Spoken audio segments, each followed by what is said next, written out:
Should we talk a little bit about who we are and why do we have any authority? Why are we talking about this? Why don't we just have someone else? Why don't we pull someone else up from the audience? Yeah, who are we? Yeah, definitely, definitely. Do you want to go first, Kevin? Yeah, sure. So my name's Kevin Hott. At my heart and core and soul, I'm an outbound sales geek. I'm a sales development geek. I get way into this stuff. I've been in sales development, very specifically in consulting, training, services for about 10 years. Recently launched my own AI services firm called SmartBound.ai. We're a clay agency that brings clay to companies. Got questions about that? Reach out to me.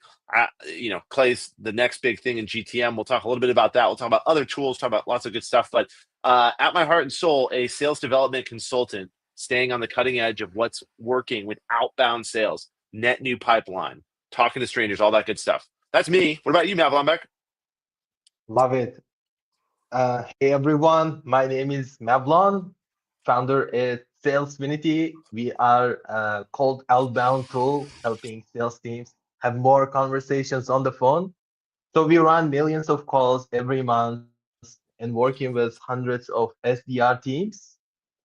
And that's why I am on the show, hoping to share what's working and what's not based on what I'm learning working with all these people and seeing all the data behind the scenes, what's actually happening behind the cold calls. And super excited to chat with you, Kevin, and bust the misses.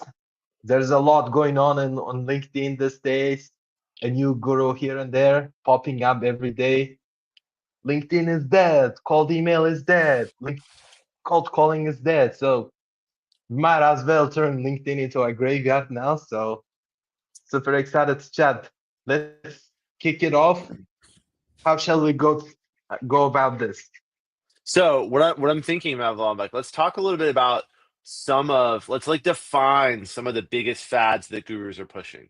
I think that's a really good place to start. And when we start talking about this, everyone tuned in is going to say, "Oh yeah, no, I saw that person." Oh yeah, uh-huh. Because when people suggest things like cold calling or cold email is dead, like outbound's dead, here's what to do instead. It's like the sexiest pitch ever, right? Because nobody wants to actually do the hard work. Everyone wants to say, "Oh, all I got to do is buy this platform or get this thing and then this works." So, let's talk like categorically about like two or three of the big ones. I think the first one that we should talk about, and I want your take on in terms of like how you've seen it implemented, is signal based outbound, right? This idea that, wait, I know we don't have to do cold outbound. We're just going to call people who are ready to buy. Signals. We need signals. What's your take on signal based outbound? Have you seen like what are people doing when they think they're implementing signal based outbound? Sure. Honestly, signals are really good if used correctly. For example, if someone is hiring for an SDR role, probably they might also buy some tool. Makes sense. But how signals are being pitched right now is like uh it's like a red pill, like in Matrix, like, hey, take this red pill and all your worries will disappear. You will not have to do cold emailing. You will not have to trace past anybody. You would not have to pick up the phone and call angry people and be sweared at. You will only call this red hot leads who are ready to buy, which is absolutely like crazy. There's no such thing as like, oh, I'm ready to buy. That's why I'm I'm being called type of scenarios. There's no such thing. Signals, sure, great, might help you, but that's not the whole picture of that's being pitched right now. So what I don't understand is when I talk to sales leaders and they say things like, "Oh, we have, let's go ahead and name, some of the big ones like 6sense. We have 6sense. We've got Bombora intent through ZoomInfo. We know who to call, Kevin." I try to still have the conversation. I say, "Hey, like, even though you have all this signal that someone's in the market for what you do, then pick up the phone and call them." And the first thing they should say is, "Oh my God, I was just trying to buy this. I was just, how how did you know that I wanted to buy this? If any salesperson who's watching this right now in the comments, tell me if you've ever one time, just even one time, had that exact experience, because I've never Never had gonna it. And happen. I've consulted with over 80 different SaaS businesses in the last 10 years, a lot. And a lot of them, when I come to them, they say, well, we've been using 6sense for the last 6 months, and the results are so. And I say, that's good, not a bad thing. To your point, Avalon, signals are a good 100%. good indicator, a good way to build a list that is still at its heart and soul, unless it's an inbound lead saying, I would like to talk to you and I want a demo, or I want to talk to an expert. Unless it's that, it's cold. It's cold.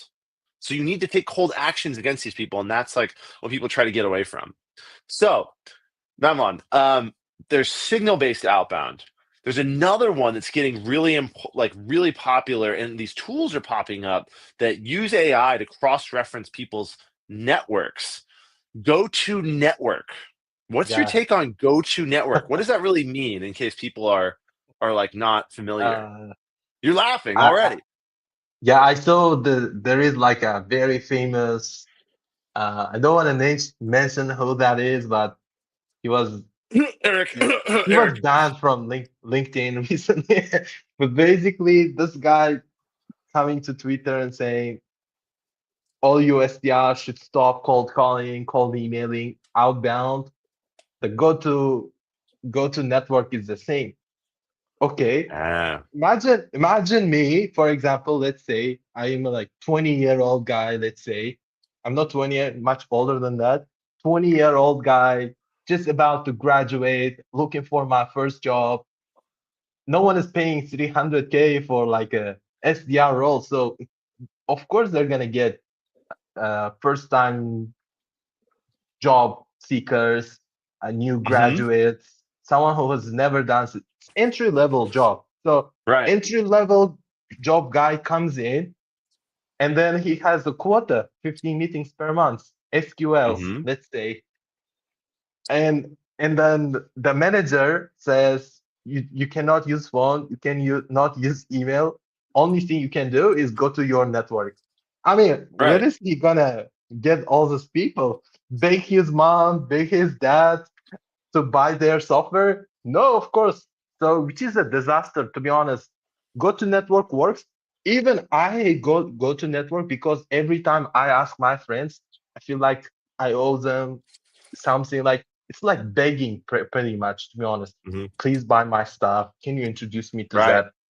right. Versus, I just pick up the phone. I don't have to rely on anybody. I have my destiny on my hands. I just pick up, call this random people, see if they'd be interested to buy my stuff. That's simple. You don't have to beg people to make money. You can just take initiative, pick up the phone, send emails, make phone calls, send the DMs, just do something. You cannot rely Activity, on. right? Yeah, exactly. Yeah. And if you look into all these big companies that are like 100 million, 200 billion dollar ARR, all of them have massive, massive outbound teams.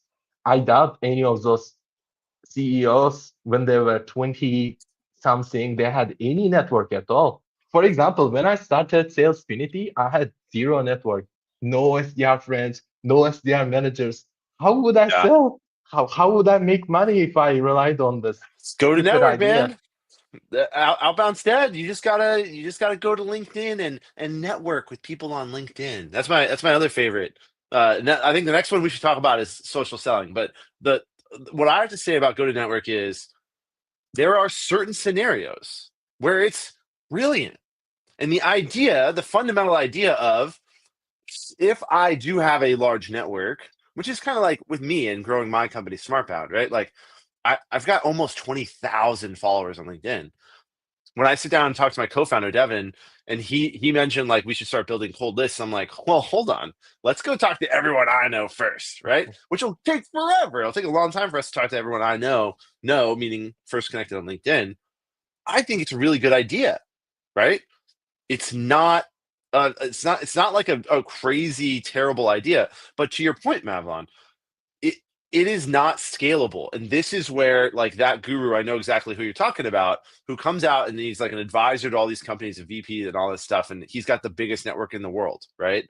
He literally complains that he hits the follower limit. You can only have Mm, 70,000 direct connections on LinkedIn. If you're him, go to Network and Dancer. If you are kind of me, even 20,000 followers, go to Network is a really good answer. That doesn't scale for sales development, right? What you and I specialize in is not showing up with some gimmick or trick to a company and saying, if you meet this certain criteria and you have this and by the way, you got a great personal brand and you got all this stuff, then we could just call the people you know. It's great. That's not what we do. We have processes and technology. We can take to any company in the world, and say, this is how you can go have net new conversations and generate top of funnel leads. It works every time in every market. Now, there are varying degrees that everything works, but in general, cold outbound will never die for that reason. So, um, Mavlon, let's talk about the next one, right? Which I think is social selling and like the social selling content, like influencer wave where everyone is saying that SDRs need to post on LinkedIn all the time. And that is what's going to lead to like outbound funnel conversions. What's your take on social selling? yeah, it honestly it works for some people, but it doesn't work for some people. Some people absolutely hate being on camera. Some people Yeah. cannot just text. Like I have a friend, he never texts me, just calls me. Hey, I don't like texting. Like keep it for yourself. It's Always the calls. worst, So right?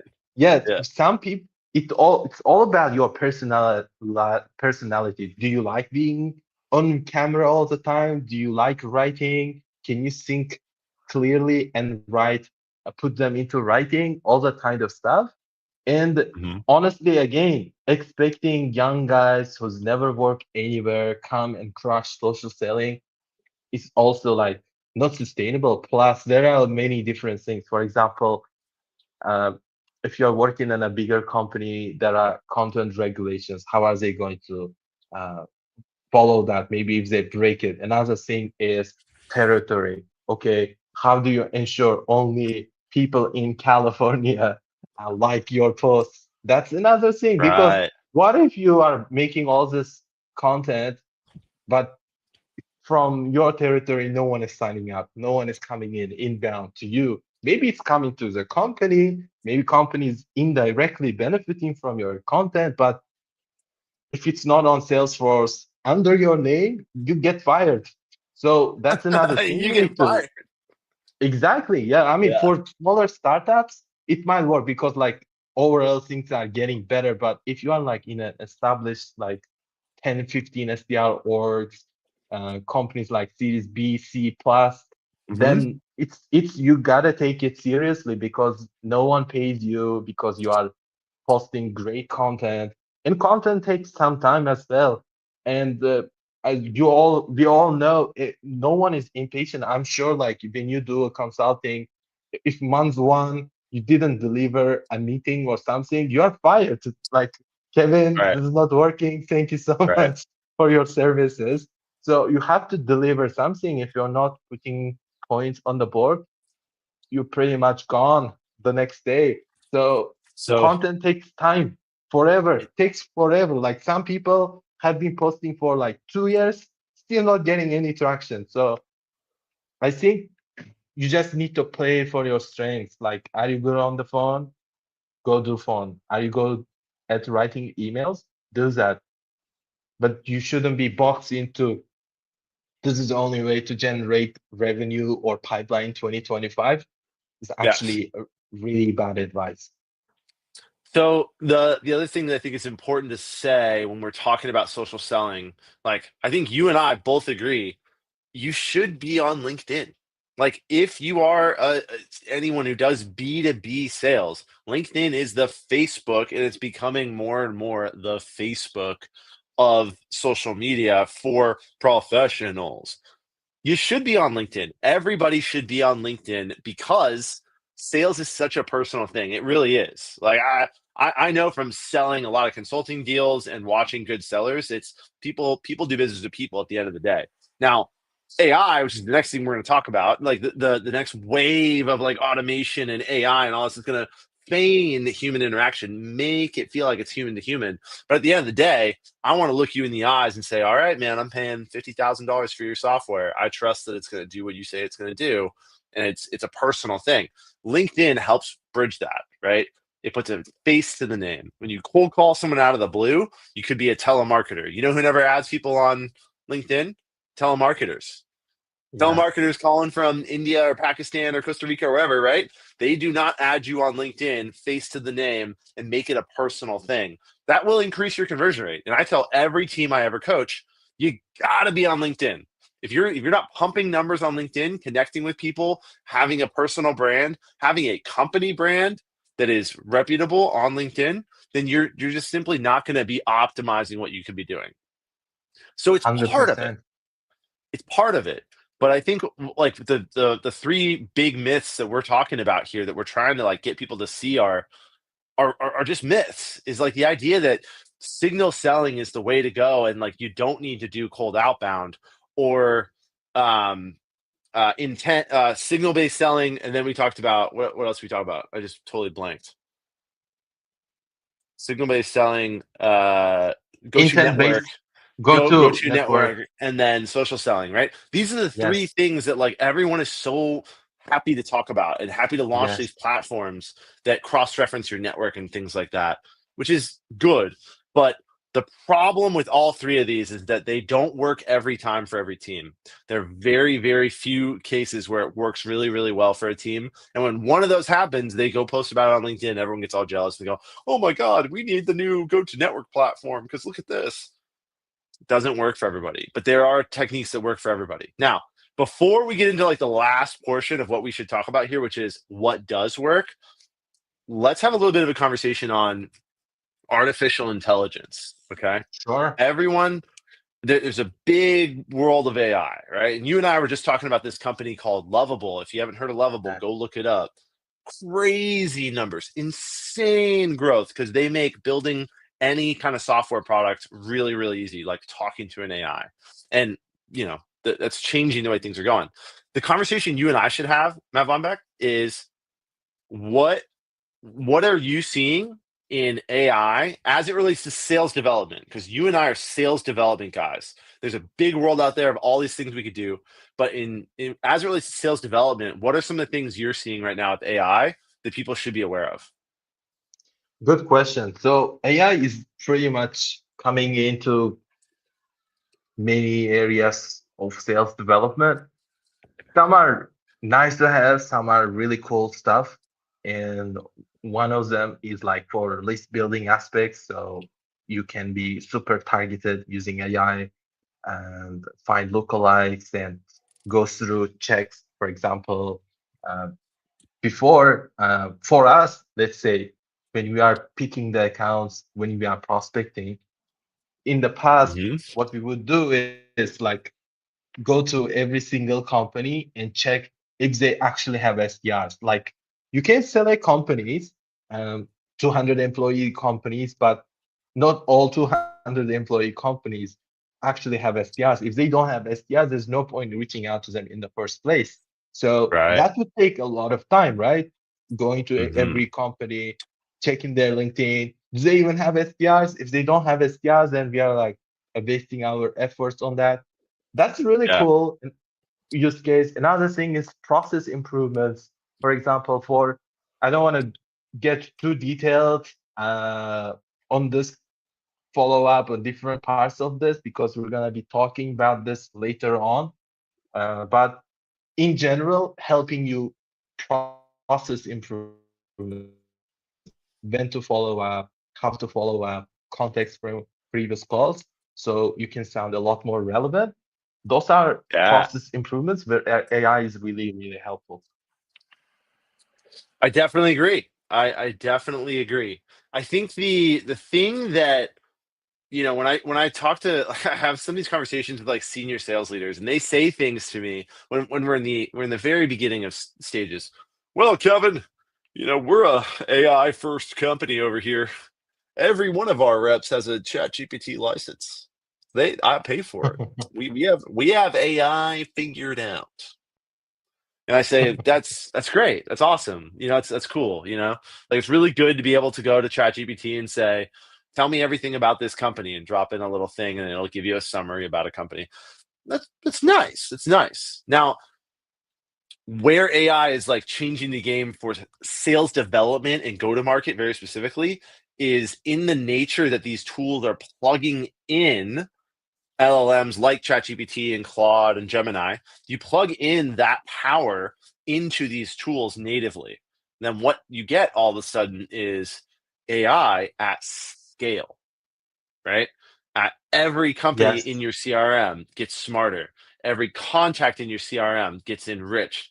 Every contact gets researched. And like the big difference, like if you're someone listening to this right now, you should and you're asking yourself, you say, well, Kevin, like we could build lead lists in ZoomInfo, we could build lead lists and all these other things. What is so different about what is AI doing that these other tools didn't do? Well, AI at its core is reasoning. And AI is what I like to call a POV, right? POV. There is a point of view inside of your tools now. That's crazy. Computers don't reason. Computers don't think through scenarios. Computers can't say, this is slightly better than that, and here's a reason. It's always been quantitative metric driven, meaning numbers, binary code, ones and zeros. AI unleashes the ability for your tools now to have a point of view on your market, on the calls you make, on the emails you send, on the people you're reaching out to, on the status of your pipeline. AI is bringing a point of view, which I think is crazy, right? And we start to think about it, right? Like, not to make it too scary or add too many hot takes. What is knowledge work? What is white collar knowledge work in America? It is people taking in information, making a decision or a judgment on that information, and then writing it down and sending it to someone else. Like that's like 80-90% of jobs, right? It's like 90% of 100%. jobs is taking in information, thinking about it a little bit, and then spitting it back out in another direction. That's what AI is designed to do. AI does that better, faster, cheaper, way cheaper, by the way. AI does that better than any person ever can. So you really got to start thinking about in this whole sphere of AI and sales and AI and tech and AI and work, what is important in terms of a skill set and what's going to still be here in 5 years, in 10 years. And that's where I think we should like take the next part of our conversation around what does work. Do you have any final closing notes on AI before we transition to like what works in No, 2025? you put it really well. You put it really well. I agree with everything you said. We're coming to the juiciest part. What is working? If What nothing is works? working, so what works? What works? Oh, Kevin, I love it. I bought the social selling course. I bought the email template that said that the guy generated 15 million in one month. What does work? Well, the hidden secret is talking to strangers and following up with them. That's what works. And throwing your marker across the room. That's what works. Talking to strangers and following up. Talk to me a little bit about how Salesfinity helps with that, or how your customers are looking at that exact process. And we can make it less about like what SmartBound does and what Salesfinity does, but like what's the process you're seeing that wins? Yeah, so let me briefly touch base on what's not working so we can have some context around what's working. So Yes. traditionally, a lot of teams are still using old generation tools and putting new generation tools on top of that. So a lot of teams still use uh, large databases that are plenty out there. They build the list over there. Then Mm-hmm. they all have a CRM. All those leads getting put into a CRM. On top of that, they have a sales engagement tool, SCPs. So they Mm-hmm. add those contacts into sequencers. There's no AI yet. Maybe ChatGPT, like you said, people Mm-hmm. who figure it out already have ChatGPT accounts where they can look up, but I doubt if it's not systemic process, just giving the tool to people is actually going to break. That you gotta build this systemic approach to actually doing things, building the habits. Otherwise, wow, this is so cool. The next day, everyone forgets back to what they were doing, which is find the leads, adding those 25 leads to your sequence, and then sequence Mm. creates you the tasks, and then you call those tasks. Somebody picks up the phone call, and you forget the research or anything is done. You go back to your habit, which is pitching. We help companies like yourself do X, Y, and Z. We're all said, thank you so much. It could have Yeah. been a really good account. It could have been a really great prospect, but they replied to your message. They picked up your phone call, and next step is they get removed from sequence. Okay? They get removed sequence. I mean, Uh-huh. 100% of the time you speak with people are not going to book meetings with you. Some of them are going to be good fit, not now, meaning they have existing vendor. You need to wait for the renewal, or they Right. have, for example, timing issues. They're working on something else, or Mm. they have different priorities. Basically, Okay. doesn't mean they should never be contacted again, but because how the systems are set up, they get removed from sequence, so you don't call them again tomorrow and bother them. And guess Right. what? Those leads go to the black hole. We call it graveyard of leads, and Wow. no one calls them people, and nothing happens. And now a lot of people are getting tools like parallel dialers or power dialers to improve efficiency because people aren't booking meetings. They were doing 40 calls in the same process. Now they get a parallel dialer, which people advertise as 10x's the results. So they're Yeah. now going from 40 dials a day to 400 dials a day. And guess what? The problem gets even bigger. Are they going to book more meetings? 100%. They're going to book more meetings, but they're going to send a lot more leads to a black hole than they realize. And in 3 months, they're going to run out of new contacts. And guess what? They have to recycle the leads. They didn't follow up on time. They didn't do anything. And then just cold calling all over again. Kind of like you are in a like a rat race, Yep. spinning the wheel, Yeah. and stuck there. That's why a lot of SDRs are burning out. A lot of them dream of becoming an account executive. Why? Tomorrow is always harder than today. The day after tomorrow is harder than tomorrow. It gets harder, harder, harder, kind of like a zero-sum game. But it doesn't have to be. There could be a brighter side, which I'm sure you are implementing for your customers. So love to learn how you are doing in the follow-up processes Yeah. you're doing. So let me summarize what you just said there. So you're saying that the typical sales development team spends a ton of time, effort, and energy doing first touch cold outbound. Exactly. And They they do and the they don't. intent, search, Yeah. everything. Then they Right. call and then prospect says not now, then they then go.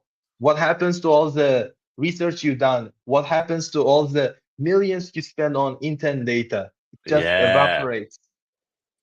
Okay. Okay. So I couldn't agree more in terms of what you're talking about here, right? So there is this obsession with cold outbound, cold calling. And the metric that most teams measure a lot is dials, which is like, I just need volume of outbound. Now, you can't get away from the fact that you do need a volume of outbound, right? Now, there are companies like, let's just let's call it out, right? There's a company called Titan X that is really busy and loud on LinkedIn. And their whole thing is, you don't need volume. You just need to call the right people. Because what they do is they just call your list and they find out who picks up the phone. Because it does turn out that there is a habit. And that habit comes from your mom and your dad and your grandma and your family. The way you were born and raised, you were taught to, when the phone rings, you pick it up. Or you didn't. Or your dad was in Wall Street and he was like, I never pick up the phone. And when the phone would ring, he'd be like, honey, don't pick that up. And you watch that growing up and you're like, oh, crap. And now that's the kind of person doesn't pick up cold calls. It's a very deep psychological connection people have to their phones. And all Titan X or these other platforms do is they identify by calling them who picks up their phone. Like, oh, are you a guy who picks up his phone or are you not? Right. And if you've ever made a cold call before on a list, you realize if you forget to take someone out of that list, if you like just upload it as a CSV and you don't have any automation to take people out, you call that list 2 times in 2 days, you will get pretty much the same connects. You'll get very, very similar connects. Whoever picked up yesterday I'll bet 50% they will pick up again the next day because they are picker uppers. It is a habit that they have because it's how their mom and dad taught them how to behave. Crazy, right? Now it's not God's gift to prospecting, finding out who picks up the phone. Here is a graph. Let's turn to the board right here. Here's a graph that I show to explain to CROs and VPs how sales development professionals should work a pipeline just like AEs, right? What, Kevin, pipeline? I need them. I don't need them working on pipeline. I need them getting cold calls. I need them talking to they need to go get more. I'm like, I know. But 90% of the people you talk to are not ready to buy right now. They're not like, holy shit, I can't believe you called me. Send the PO. Just send it. That's not how it works, right? Timing is a huge factor. So let's look at this graph, right? What is this graph? So this graph is going to be number of dials, and this is going to be time. Okay, can everybody see? We got number of dials and we got time. So we're going to have Brown be our cold calls, and here's how it should go.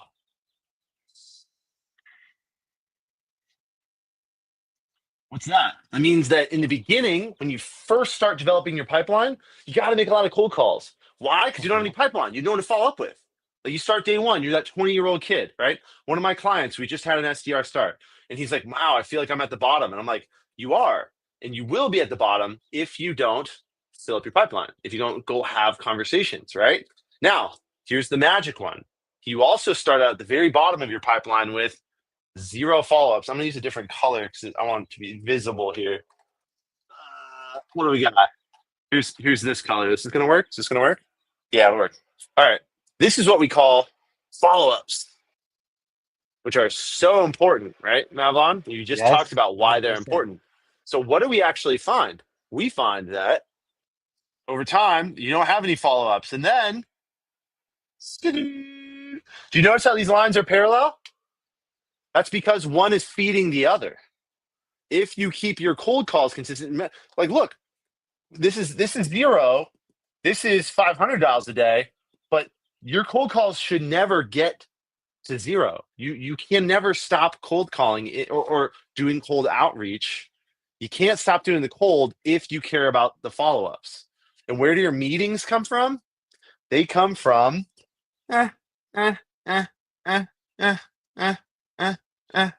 right? We end up seeing more meetings on your follow-up than you do your cold. Shocking. Unbelievable. You're telling me, Kevin, I only cold call so that I can follow up? Yes, that's what I'm saying. You're not just cold calling to get meetings and be like, the best pitch in the world. Oh my God, yeah, send the PO. No, you're cold calling to go from 0 to 1. You do not know this person. If I asked you, hey, Mavlon, that your job today is to figure out why we aren't selling to Acme Corporation, cold call them, talk about the problems you solve, ask them how they solve those problems in their business, then turn around and report back to me, your VP, hey, I just had a conversation with the guy at Acme who covers what we do. He mentioned they use this competitor. He's a little busy right now, but I sent him some resources, and guess what? I'm gonna follow the up. Boom. Do you want to be different? You want to know what works in 2025? This. That's exactly it. Like it's super simple. You know, to back it up, I also brought some data in. Let me show that to you guys. So Oh, basically, I hell yeah. also run a newsletter called Cold Calling Benchmarks, where I every week analyze billions of cold calls and bring in the data. So as you can see, what's happening right now here is these are the data from cold calls. So specifically, I analyzed 43,000 conversations. These are not dials. These are not connects. These are conversations. Conversation means anything over 60 seconds on Salesfinity platform. 43,000 conversations. This is out of millions of dials. Wait, so And this look at isn't the number. theory? This isn't Ah, this isn't like wait, this isn't theory? I thought you were no, gonna it's like don't you have a book talking about your theory on this? I actually have a 9.99 course which you can buy at the end of the webinar. What? Wait. So you're actually showing hard data? You're not just saying, "Hey, what's up? I make TikToks for a living and I'm a LinkedIn guru. Here's keep dialing today, guys." Yeah. You're Yes, showing hard actual data from actual live conversations that reps have had yes, 43,000 times. yeah. So now look at the call dispositions. Number one most common disposition is there are no answers because these are all conversations over 60 seconds, human Yeah. live conversations. So Yeah. number one is not interested. Not if Wow. someone stayed on the phone for 60 seconds plus and they said not interested, it's not that they're not interested. Otherwise, they would not interested, thank you, hang up. But they stayed with you for 60 seconds. Most likely it's like not interested right now, okay? But other if it was like don't call me again, I'm not interested, that would be a lot more quicker than 60 seconds. Number two is call back later. If someone is busy hiring or about to get into a taxi, they're not gonna stay with you 60 seconds. They're gonna say, yeah, call something we can consider. Let me talk to my boss or something like this. Call back later. Yeah. Yeah. 14.4%. Okay. Wrong contact. 10.99%. Do not Data. call again. Eight. Yeah. Let's remove those. Send an email about 7.41%. Bad number 5.86%. Answered meeting said 5.81%, which means Oh, out of 100% of people that are speaking to you, about 6% of the time you're booking meetings. Of course, this varies rep to rep. Some are outliers, some are average reps. But so moral of the story is if you remove all this bad number, wrong contacts, do not call me again, there's about 70% of your conversations that could be good fit, not now, that requires follow up. So it's now, pipeline. That's 70% of the calls you make are developing pipeline for you. exactly, exactly. And now imagine what's happening behind the scenes on your SCP. All those leads are getting lost somewhere, and no one is really actually uh, actually following up. Someone said didn't answer. Some people might mistakenly choose the wrong disposition. That's why it's there. Maybe it's that's why.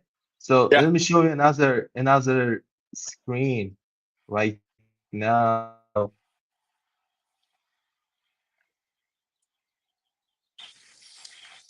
Do do do. Okay. So this is my pipeline, okay?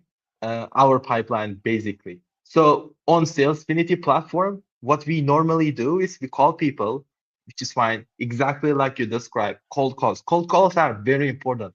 Every interaction starts cold. Every baby is born without friends, then finds friends through interaction. So it's just like this. You cannot find clients out of thin air, they don't grow on the trees. You have to go get them. So here we have a pipeline, okay? After we call all those people, this nurture AI automatically builds us pipeline. So now we have 569 contacts that we've spoken with that show some interest, but didn't want to follow up, didn't want to go ahead with us. And we know exactly why they haven't booked a meeting with us. For example, is it Hmm. for timing, competitor? So I have a dummy data here for this scenario. And when I open it up, it will show me exactly why they haven't booked, what competitor are they using, and what's the problem they have with their existing solution, how happy are they with their current solution, and then automatic follow-up date when they're going to be ready. Now, if I call this guy, my interaction with him is not going to be a call anymore. It's going to be, John, we spoke with you 3 months ago. You were using um, some dialer and you weren't quite happy with their HubSpot integration. Curious, how has that been going on for you? Yeah, still the same. Is it still the same? Something like this. Yeah. Okay, I'm not cold calling him anymore. I'm not interacting him. That's the definition of being strategic. You call, you start this call. Sure, do your intent data, do whatever you want to do. Sure, you're free to do that, but the conversation doesn't have to end on the first connect because you need second connect, third connect, first connect, and time your outreach really well because prospects don't buy because you are telling all the magic words, all the intent signals you saw on some paid platform. They buy when they are ready to buy. Same way, for example, are you hungry right now, Kevin? Kind of. I'm not gonna lie. It's almost Okay, almost noon here. let's say you're not hungry. You just ate a burger. If I said, Okay. Kevin, would you like some McDonald's? Like, no, Not thank you, man. I not just right ate. now. All good. But after like 8 hours, call you again, Kevin. There's finger licking good KFC right here. Would you like some? Sure, give me some. See, Right. like it's exact same way in this world. Like sometimes when we call people, they are already using a power dialer. We can't help. We can't do anything about it. But figure out who they are using, why they bought them, and what's their experience have been with them, and then call them back before their renewal date and tell, hey, has it been living up to the expectations that you had in the beginning? And then yeah, let me to take a look in your platform, and then it's a rip and replace right there. That's the only Yeah. way. No, I guarantee that this is a process that actually works. And so you know what else we were just looking at there? That's your tight next list. That's a list of That people you know that this person 50% picks click up rate. this number when you call. When you call, when this person picks up this number, that is like what these platforms like Titanx and others are selling is the concept of like we have the secret sauce. No, they just go through the process to figure out who picks up on what number, which is great. Which, if you're at an organization of enough scale, you have enough reps, I could help you as a consultant go build this process in the Philippines. It's not hard. And then you can get 50, 60, 70% connect rates too. But you leave out a lot of people, right? Like that's kind of like an issue. There's a really big issue, really big red flag with only calling people to pick up the phone. Because guess what? If you call consistently over 2 weeks, the first week you try to, phone ready leads them or whatever, they're on vacation. And then you say that they're a dead lead. Oh, they'll never pick up the phone. Call consistently over time, right? Calling consistently over time is really important. Joey Montano, my guy. Hey, thanks for that, Joey Montano. Appreciate Thanks for coming in, appreciate that Joey. shout out. Um, the other thing that we should talk about, right, is AI, right? So I want to talk, shameless plug for kind of what my company does as well. So the concept of we want to use AI in sales development, there's a lot more questions than answers when it comes to how to do that. Very specifically, what SmartBound does is we solve how to use AI in your targeting, prospect research, and account research, right? Which is Clay. Clay, if you guys don't know about Clay, is probably the most powerful go-to-market platform in the world right now. And it is so for three main reasons. And the three main reasons that I think Clay is like the bee's freaking knees when it comes to data, because data is everything, right? If you're going to use a tool like Salesfinity, you need good data, by the way. If you're going to use any of these tools and you put crappy data into it, Joe Blow at xyz.com, and the email bounces and the phone goes doo-doo-doo, problem. You're not going to get there, right? The reason that Clay is the bee's knees is three main reasons. Number one, it allows for like the democratization of access to data. Suddenly, with one login and one price, we get access to 50 different databases. Well, I have Zoom Info. Aren't I good to go? It's one database. Okay. Well, I have Seamless. It's one database. Clay gives you access to 50 different databases. You can waterfall to your heart's content to try and get the right contact information for people, which is very disruptive in the way it's built. The second thing it does is literally infuse AI at any point in the journey so that you have intelligence, a point of view, an actual thought process, a decision-making criteria that is followed with opinions inside of your data. And what that allows you to do is take a non-linear approach to how you build your lead list. It's something that really wasn't really possible before Clay. And the last piece, and why it's really interesting, and why if you're watching this today and you're like, shit, this sounds amazing, it natively integrates to like everything you already have. It's got like 50, 60 different integrations. So it does all of this and plugs natively into your stuff so that you make every piece of data you put into your go-to-market systems like Salesfinity better. It underlines your investment in your sales engagement, in your dialers, in your LinkedIn automation tools, whatever you're using. You got to have good data. You got to have context, and you should be stack ranking and prioritizing who you reach out to in the market based on what people are actually saying and talking about, right? That intent feeling, that intent vibe. But let's be very clear. Nothing beats building a list, following the list, and following up. Following up. It is the real key. If you're watching here and you want a free Clay table that will help you categorize accounts and find the right people inside of accounts, DM me. I'm giving that away. I'm sending you a link to the Clay table and a YouTube video explaining exactly how to use it. So that's a cool giveaway to thank people for tuning in today. And is it free? Free, absolutely free. Wow. But Clay itself is not free. You can go if you've never signed up to Clay. I'll give you my link too. You can get 3,000 free credits for signing up, and then the table that I'm giving away is absolutely free. That's still, guys. You gotta get it. That's right. DM me. Mavlon, how do we wrap this up? What final comments for you? What is working today, and what do the gurus say works, and what really works? To be honest, a lot of things work. Like you said, many things work a lot of the times for some people. For some people, they don't work. All I want to leave this, if I want like share one nugget from this call is, first connect is usually the opening. It's not the end. If you couldn't book a meeting on the first connect, it doesn't mean you should never speak with them again. If someone wasn't in a good mood or something, doesn't mean you shouldn't follow up ever again. It just means you just need to categorize those people.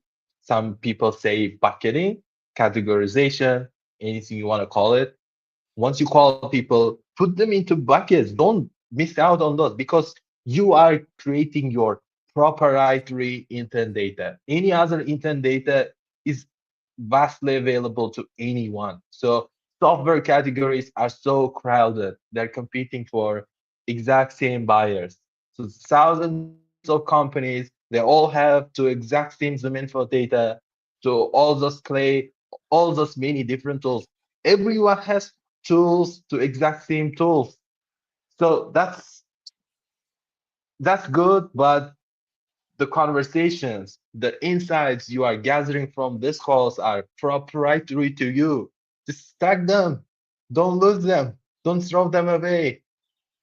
Don't become the victim of your sales engagement tools rules. Make sure every single conversation, after every single conversation, the prospects are put into the shelves.